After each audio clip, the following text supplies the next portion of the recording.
All right, welcome back to another video for numbers and sets. First thing that you might notice is that the background behind the whiteboard, the color of these walls, is a little bit different than what we've previously had. The reason for that is because the original room that I normally work out of is under construction right now, so we kind of need to move to a different room. But of course, that's not going to stop us from doing math, right? We want to always make more videos on numbers and sets if possible.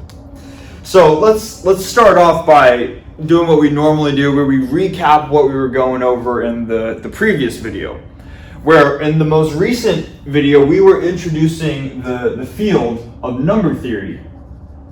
Let's write this. We were introducing number theory, and the first concept that we talked about in number theory was the notion of what it means for one number to be a factor of another, right? And we said that A is a factor of B, where we use this notation to describe that A is a factor of B. And we said that A is a factor of B if there exists an integer C. So if there exists an integer C such that B is equal to C times A, right? And that's what we use as our definition for what it really means to be a factor. Or in other words, A is a factor of B if A is an integer multiple of B. And the reason for being able to connect this to the original motivation for why we introduce factors is because you can imagine if we divided A over to the other side and we had B divided by A, then we would get C by itself, right? And we kind of introduced this by saying that we wanted to know the conditions under if we have one integer divided by another integer, when do we get an integer as the resulting output, right? And the answer to that question was, well, we need A to be a factor of B, right? So that's kind of how we started the most recent video. Then after that, we proved a couple of statements involving factors and common factors. And we had a specific notation to denote the highest common factor, or we also call the greatest common divisor. And maybe I'll write that down here. We said that highest common factor of A and B is the same thing as the greatest common divisor of A and B, which can be compactly written as just a set of parentheses with A, comma, B. This represents the highest common factor between the two numbers. Right, so that's what we introduced a little bit. And then towards the very end of the video, when we were kind of going through a theorem that summarized all of the stuff that we had been working through, we came up with this result right here, where we said that if we have two natural numbers, A and B, so if we have two natural numbers, then we would say that their greatest common divisor, not A and B, their greatest common divisor, A and B, must exist. So it exists.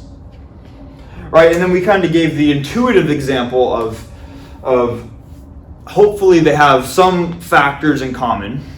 Maybe it's hopefully. But even if not, if they have no other factors in common, or no other proper factors in common, I should say, they're guaranteed to at least have the number 1 as a factor between the two. And hence, even if they have no other proper factors, that the greatest common divisor between them in that case would just be the number 1. Right, and that's kind of what we finished off with. Now, I realized too that I probably could have done a little bit better of a job motivating why not just say that, right? Why not just say in the worst case scenario they have no other common proper factors, then their highest common factor is 1. Why go through that proof instead of just saying that, which would have been a lot quicker, right? And the first reason is because we want to get practice with proving things and actually showing how to go step by step and rigorously prove things. That's the first reason. The second reason is because within the proof for this theorem at the bottom right here, we came across a result that we wouldn't have come across if we did not prove this theorem, which that result was that A comma B, greatest common divisor between them, is the smallest positive linear combination, it's a mouthful, of A and B. And we discovered this while going through the proof. And this was something we didn't know before, but we established. And I realized I probably should have provided a name for this type of result, because this has a special name in math. And that's going to be sort of the starting point of today. So it turns out that this result right here, which really stemmed from the original theorem, this thing is what we call a corollary. Let me write that out. Corollary. All right? And what a corollary is it is simply some result that usually immediately follows from an original theorem. So it's like once you've proven a theorem, it turns out you can also establish a couple of other results. Those additional results that immediately follow are called corollaries. This was one of them. Okay? So we're going to see that term corollary show up, and that's all it means in math. It's just some result that immediately follows from a theorem. Okay, so hopefully that makes sense as the first new thing for today. It also turns out there is another important corollary that gets established from this result that says that the greatest common divisor exists between two natural numbers.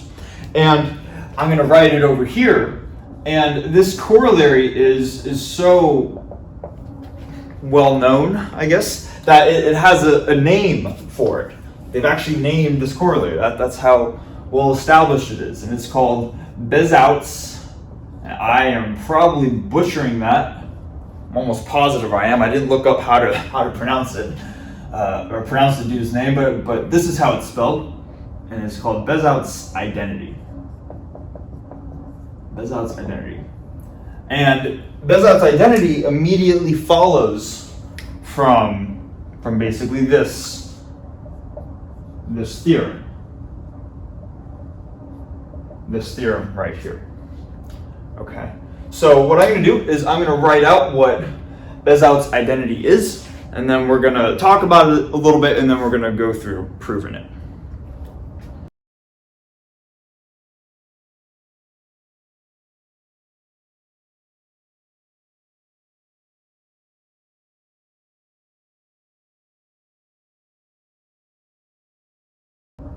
All right, so we've written out Bézout's identity right here. Let's go through it together. It says, let A and B be natural numbers, and let C be an integer. Then there exists some coefficients, some integer coefficients, U and V, such that C is a linear combination of the A's and B's, if and only if the greatest common factor between A and B divides C. All right, so kind of a mouthful, right? And I think what I want to do before we even get started with proving this, to get a little bit more intuition with what this is saying, because admittedly when I first went through this, it took me a little while to wrap my head around what was going on. Let's try to take maybe a special case of this. And you're going to actually see this on other external sources if you Google Bézout's identity. And the specific case sort of lies within this part right here. Maybe let me just squiggle it. Where if the greatest common factor between A and B divides C, what that's telling us is that this greatest common factor is an integer multiple of C. In other words, the greatest common factor multiplied by some integer, k maybe, you can call it whatever we want, but some integer gives us the number C.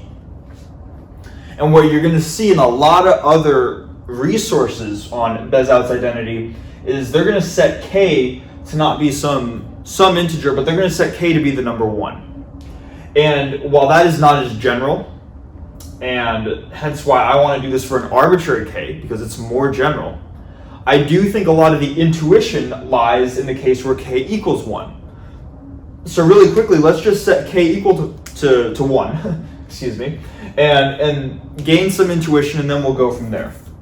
If k equals 1, then c just is equal to the greatest common factor between a and b. That's what c is.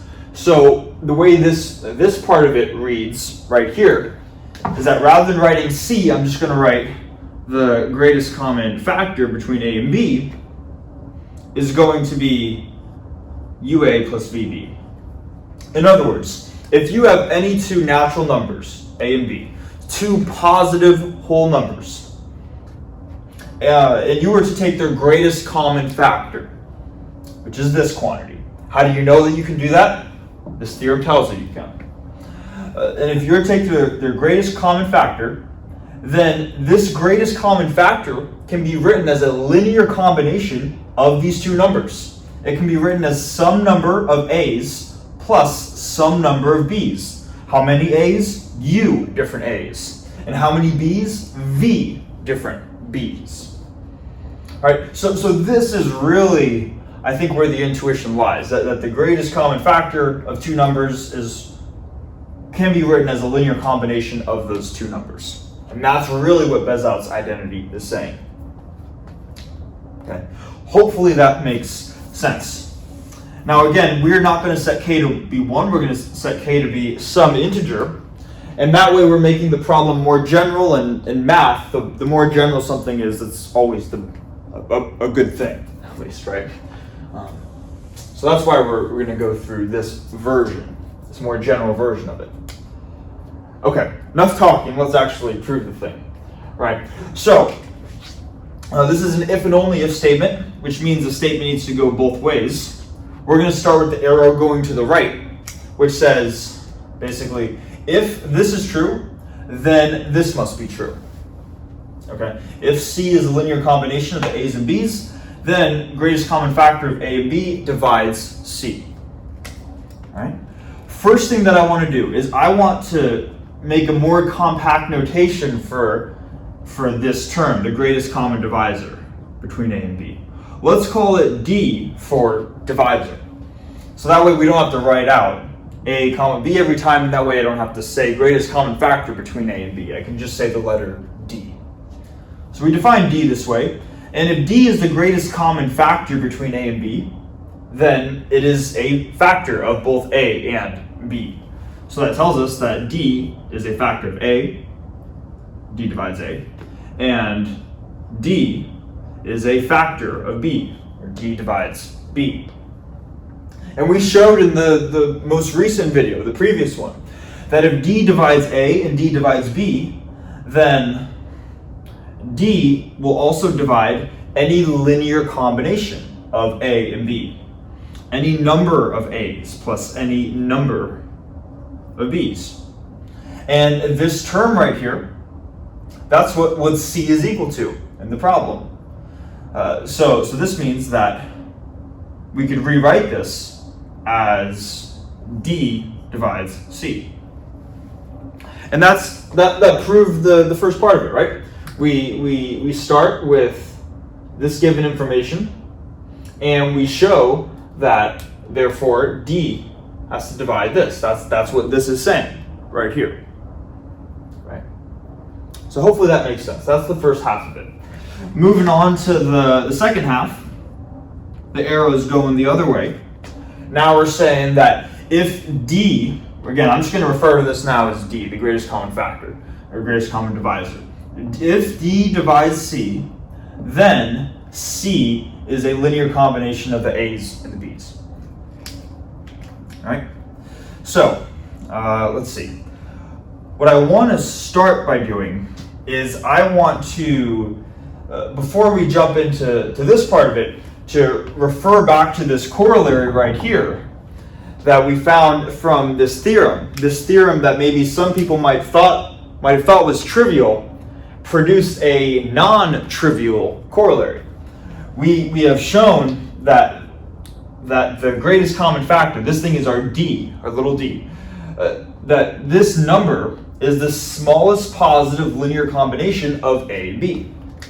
So I can write this as some number, x number of a's, plus y number of b's. And x and y are defined such that d is the smallest possible positive number. Right? That was the corollary. Right? Now let's use the earlier part. If this, then this. So if d divides c, that is telling me that this quantity right here, that this divides c. Right? And if xa plus yb divides c, then this quantity that I'm going to underline is some integer multiple of c. So maybe I can say that if I take x times a plus y times b, multiplied by some integer, I'll call it L, some integer. This thing times some integer gives me c. What I can then do is I can distribute L into both terms, so I get xL times a plus yl times b, and that's going to give me c. Like this. And this is what we wanted to show, right? We wanted to show that if d divides c, then c can be a linear combination of the a's and the b's.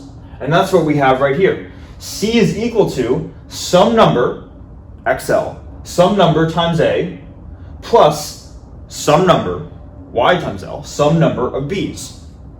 So therefore we have shown both sides of the identity. Okay. So hopefully this makes sense. All right.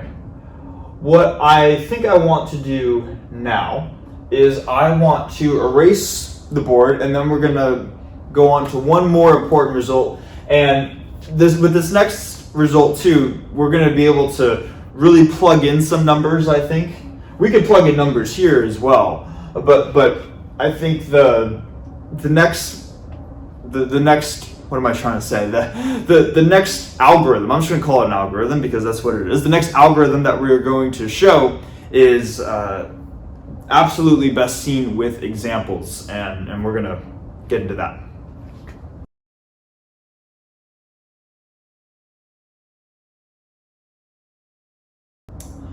All right, so moving on to the second part of the video. Now, I guess before we jump into this algorithm, which you could probably guess the name of from the title of the video, I want to just motivate this algorithm. And I want, or like, why are we doing it in the first place? Why are we doing it, and why is it useful? And to start by motivating it, this was the potentially trivial theorem, we might think at least is trivial, that we found in the end of the previous video, where we said that if we have two natural numbers a and b, then their greatest common divisor, a comma b, exists.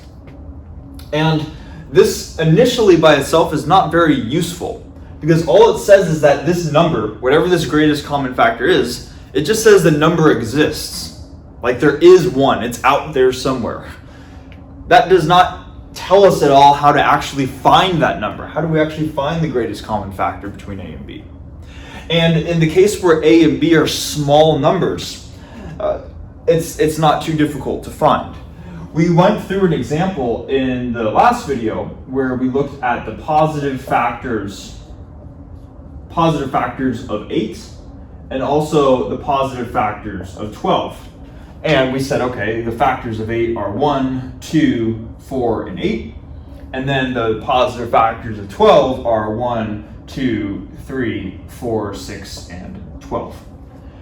And to find the greatest common factor, we just say, okay, what are the numbers that show up in both of these lists here? And we say, okay, there's a 1 here and a 1 here. There's a 2 here and a 2 here. There's a 4 here and a 4 here. There's an 8 here, but there's no 8 in the bottom list, so we're not gonna circle anything. So therefore, the greatest common factor is 4.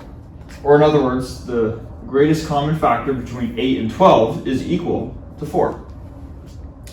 And for small numbers, this is an okay thing, I guess, to do, where you can just kind of list out the factors and then sort of eyeball which one is the largest. But what happens in the case where the numbers are not so small? What happens, and I have an example that I wrote here, what happens if our goal is to find some divisor D, or in other words, find the greatest common divisor between 3,721 and 1,863. Find the greatest common factor between these two numbers. Right? These are big numbers. We don't even imagine just listing out whatever factors these numbers have. Do they even have proper factors, or are these numbers prime? We haven't really dove into prime numbers yet, but you can imagine this would be very, very difficult to just write out for very large numbers. And we can go way larger than this too, of course, right? So what is a technique or an algorithm that we can use to find the greatest common divisor between any two natural numbers? And that's where Euclid's algorithm comes into play. That is the name of the algorithm, if you haven't been able to tell. We're going to go through this example to kind of see how it works, and then we'll write out Euclid's algorithm in its general form over here. All right. So if we're asked to find this number D, and D is the greatest common factor between these two numbers, well, that means it is a factor of both of these numbers. So that would tell us that D is not the best D. That means that D is a factor of 3,721, and D is also a factor of 1,863. And what we showed in the last video was that if D is a factor of two numbers, then it is also a factor of any linear combination of those two numbers. So that means that D also divides some number U times 3,721 plus some other number V times 1,863. Right? And it will divide any linear combination. As long as U and V are integers, it's going to divide that number. So let's actually do that. Let's take one specific linear combination, or one specific choice for U and V. One convenient choice, that is. What I want to do is I want to set U to be the number positive 1 and V to be the number negative 1. What happens in that case? Well, in that case, now all of a sudden D divides 1 times 3,721, or just 3,721, plus negative 1 times 1,863, or in other words, minus 1,863. Like this. So D divides this number. And if we were to subtract these two, this would give us that D divides the difference of these two numbers. And I've already done it. And if you take these two numbers, subtract them from each other, you get 1,858. Like this. All right? So what we started out with saying D divides this number and D divides this number. And through some of the properties that we've shown, we've found that D turns out also divides this number right here. And what you can imagine that we could start doing is we could say, all right, if we started with these two numbers, we produced a smaller third number, is that now we could set this to be one of our two numbers, the smaller of the initial two, meaning this one, this to be the second of our two numbers, and we can kind of make two new numbers that D divides in a way. So now D divides this one, and D divides the smaller of the two, 1,863. And then we just go through the exact same process. We say, okay, if D divides this and D divides this, then D also divides their difference. So D divides 1,863 minus 1,858. And this number is not too bad to compute. This is simply the number 5. You can see that. So if not, you can check on a calculator. But we end up getting that D divides 5. Right? And now you can see that we started by saying that whatever this number that we're trying to find is d. It starts out by dividing this and this.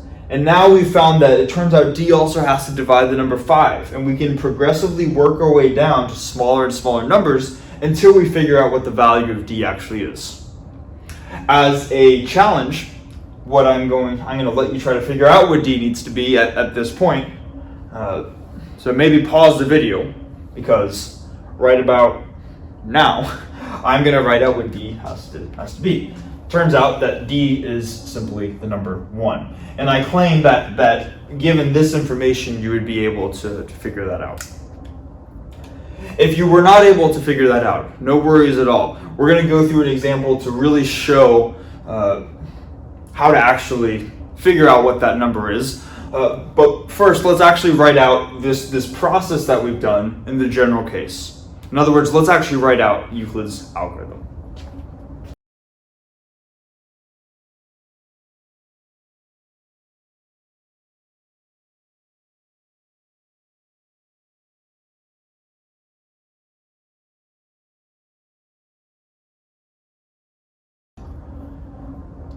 Okay, so we've written out Euclid's algorithm right here. Let's go through what it means. First of all, just to reiterate, Euclid's algorithm is an algorithm that is used to find the greatest common factor of two numbers. That is the purpose of it. So if you're given any two natural numbers, a and b, it will systematically go through an algorithm that allows you to find their greatest common factor. That is why we have Euclid's algorithm. See how it works. It says that if we have natural numbers a and b, and we continually break down a and b through this process, then the greatest common factor between a and b is r sub n minus 1. Let's go through what this actually means. First of all, we're going to just generally start by assuming that a is greater than b. Out of the two natural numbers, a is the larger of the two. And because a is the larger of the two, that means that we can take a divided by b and get a number larger than 1. We know from the division algorithm, that's what we were doing in the last video, that we can write essentially a divided by b in this form right here, where a is going to be equal to some integer multiple, q, some integer multiple of b plus a remainder. And I denoted q as the integer multiple because q stands for quotient. And this typically represents a quotient when we're dividing things. So that's why I'm using q. But it's some quotient, or some integer multiple of b, plus a remainder, r1. And this remainder had the property, if you remember from the division algorithm, this remainder had the property that it was strictly less than b. This number was less than this one. So this would be step 1. Then going to step 2. What we have started with, we started with a and b, and now we formed two new numbers, b and r1. And these are two smaller numbers than these two combined. Right? So these two numbers are going to take the spot of a and b. So now we have that. Let's maybe write this. Now we know that b is greater than r1. Again, it has to be this way from the division algorithm. So now that means that we can take b divided by r1, or b is some integer multiple of r1 plus a new remainder. Where now this new remainder is strictly less than this number. In other words, r2 is less than r1, or r1 is greater than r2. Like this. And hopefully you can see, we would just keep on repeating this process. Now we have two yet smaller numbers. So now we could take r1 divided by r2, and we get r1 is some integer multiple of r2 plus yet another remainder, r3. We're just repeating the process, r2 is greater than r3.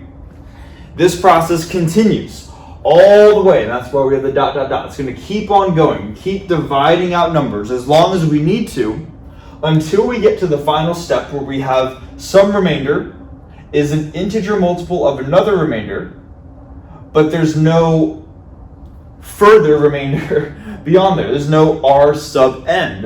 In other words, we have q sub n times r sub n minus 1 plus 0. Once we get to this stage right here, where one remainder is simply an integer multiple of another, without needing a further remainder, then we have reached the end of the algorithm, and we can say that the greatest common factor between a and b is going to be this number right here. Okay? So that is the algorithm. That's how we go step by step to find this greatest common factor. What I want to do now, I want to erase, I think, this half of the board. We'll go through a specific example to show how to use this algorithm. We'll keep it up here, and I think that will start to make things click. Also, we're going to go through the reverse of the Euclidean algorithm, and that will show us how to apply some specific numbers to Bézout's identity. So we're not just leaving that identity in the dark and not plugging in actual numbers. We're going to show specific examples of that as well.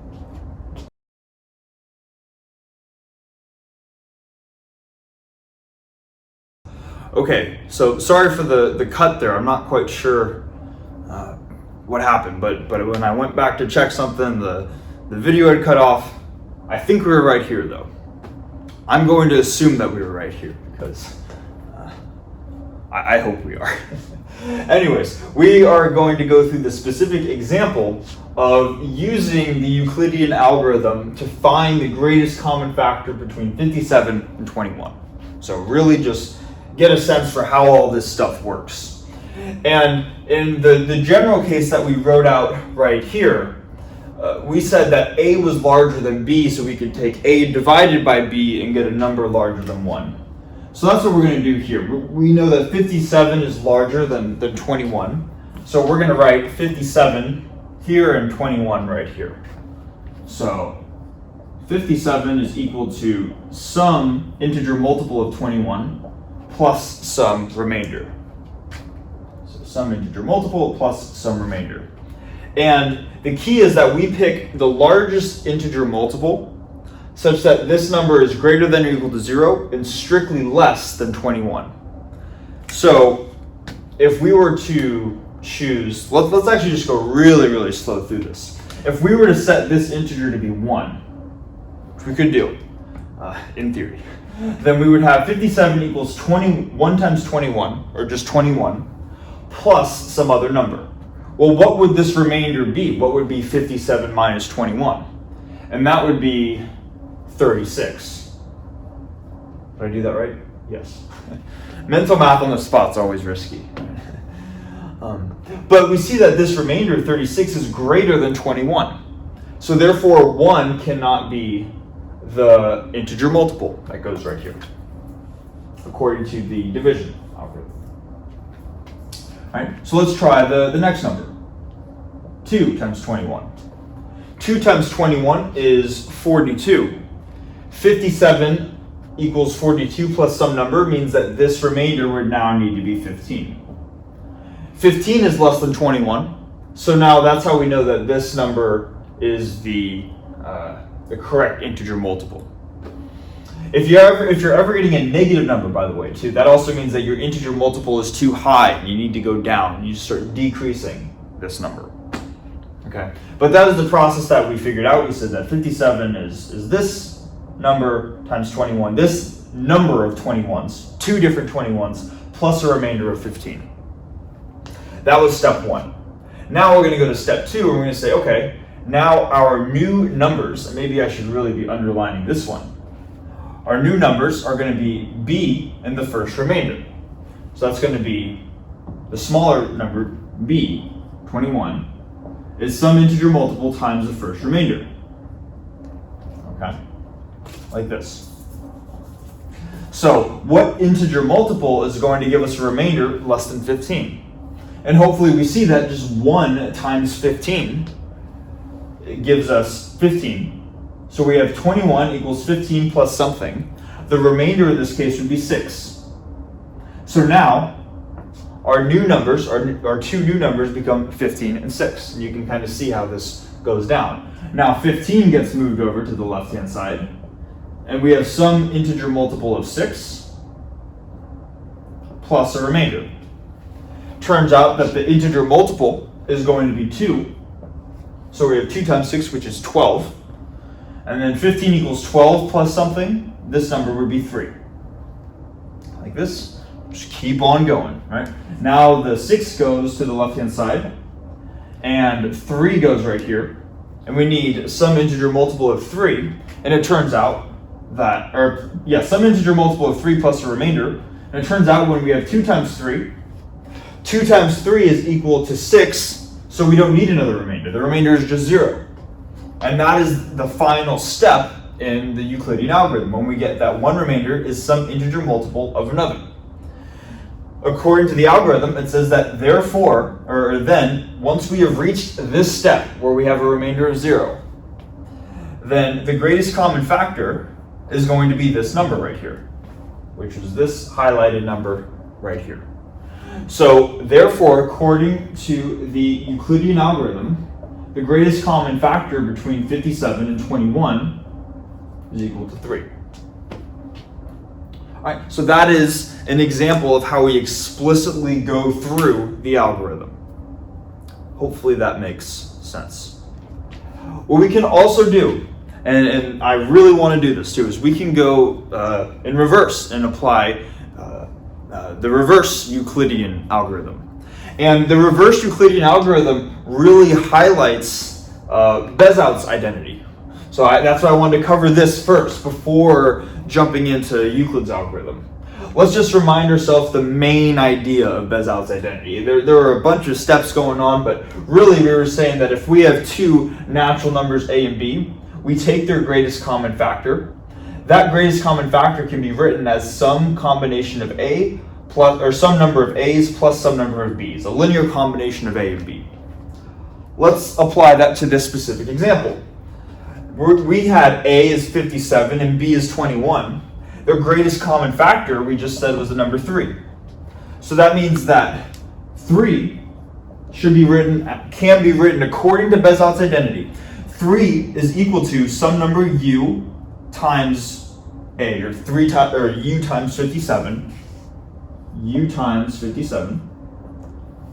plus v times b, or 21, plus v times 21. And now we want to say, okay, Bézout's identity tells us that we can write it this way. So what are these coefficients u and v? What do these numbers have to be in order for this equation to work? And to do this, we are essentially just going to apply the algorithm in reverse. And here's how we do that. Let me just scroll down here on my thing. Yeah, okay.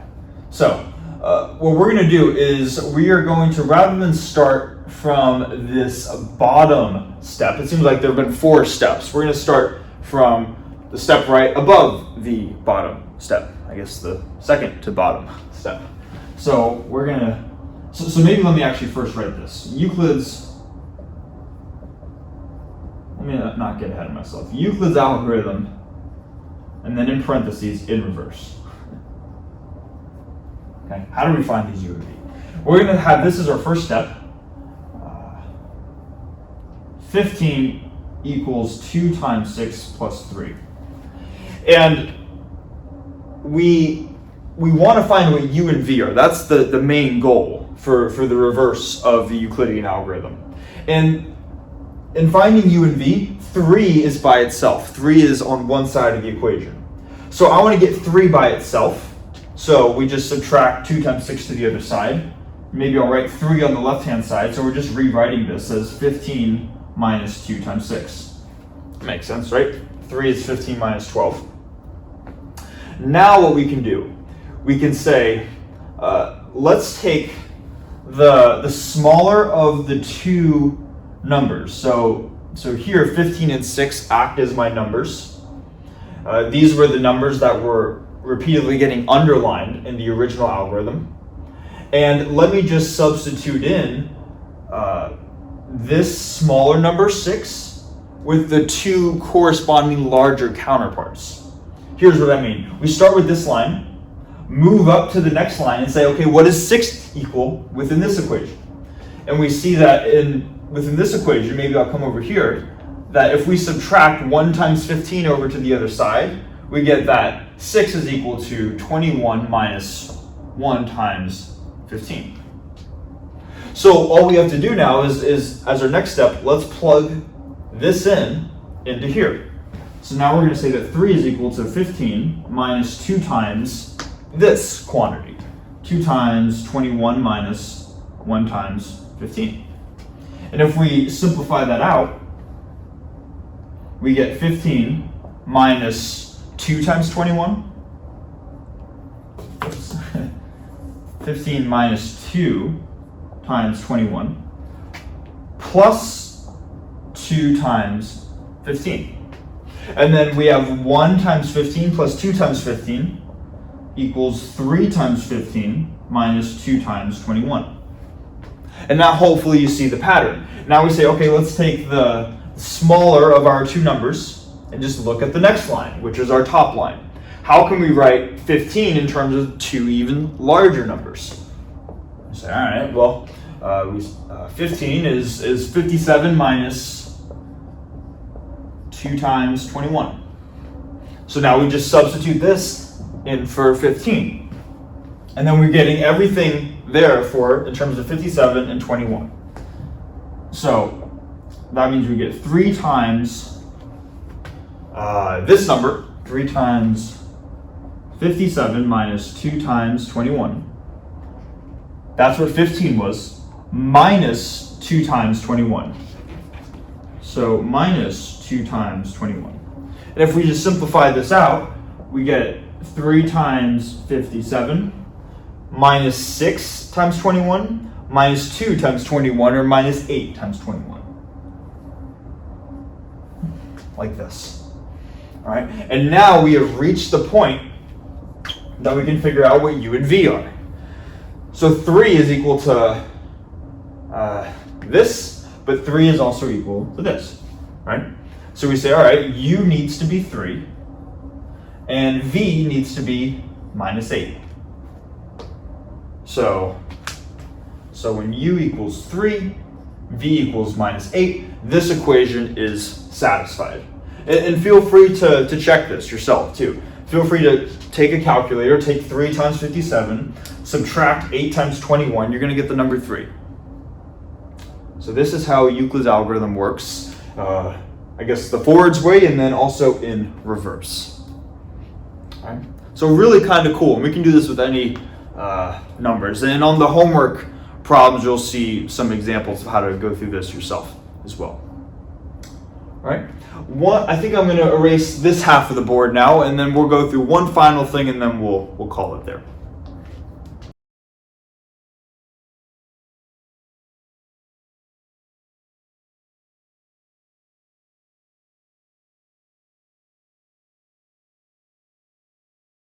All right.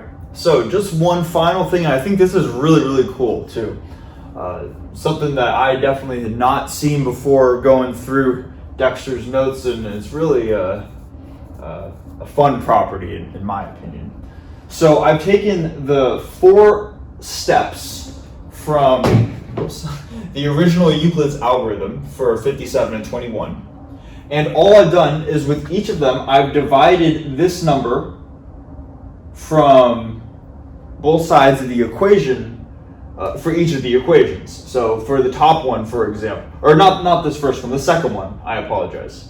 I divided this number from both sides of the equation for each equation.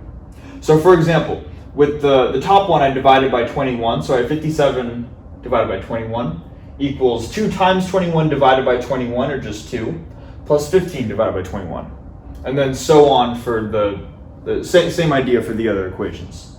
And what you're going to notice here is that when you do that, you get sort of a column here of whole numbers. And there's this really, really interesting property that the original fraction, 57 divided by 21, let's write it out like this, follows a certain pattern according to these numbers. And I can't really try to describe it in words without it sounding confusing, so let me just start the pattern and hopefully you'll see as we go along. So I'm going to start with my first number, 2, and it's going to be 2 plus 1 divided by something.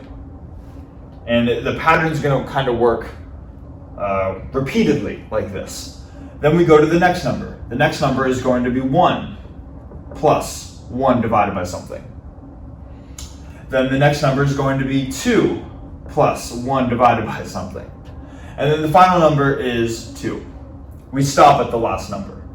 So it turns out that and feel free to check this too. I first checked this, I'm like, this is really, really cool. That the fraction 57 divided by 21 is 2 plus 1 over 1 plus 1 over 2 plus 1/2. All right, so kind of an interesting property. And then there's also a term that sort of gets associated with these numbers. Not exactly these numbers, we'll write out what they are, but they're called convergence. And in the homework problems, they're going to ask you to find the convergence of different rational numbers. Where again, a rational number is one integer divided by another. But at least in this case, the convergence would be 2 as the first sequence, the first element of the sequence. Then we would have 2 plus 1 divided by 1, or 2 plus 1 divided by this quantity. And then we would have 2 plus 1 divided by 1 plus 1/2. And those would act as the convergence. Okay, I guess to try to describe how the pattern works, we started by saying 2 plus 1 over something. It's kind of like we are ignoring the plus 1 over something part of this sort of algorithm. So rather than having 2 plus 1 over something, we just say, okay, 2. That's my first number in the convergence sequence. Then we would say 2 plus 1 over 1 plus something. So then we just ignore the plus 1 over something, and we have 2 plus 1 over 1. Then it's 2 plus 1 divided by 1 plus 1 divided by 2. All right, and we kind of see how and if we had more of these numbers, the pattern would just continue. But anyway, I thought this is a really fun property, and these numbers, by the way, fun fact, are called convergence. Okay, so hopefully we're starting to see how interesting and how fun number theory can really be by proving some interesting results and going through some cool algorithms. All right. But yeah, that's all I have for this video. So thanks for watching, and I will see you in the next one.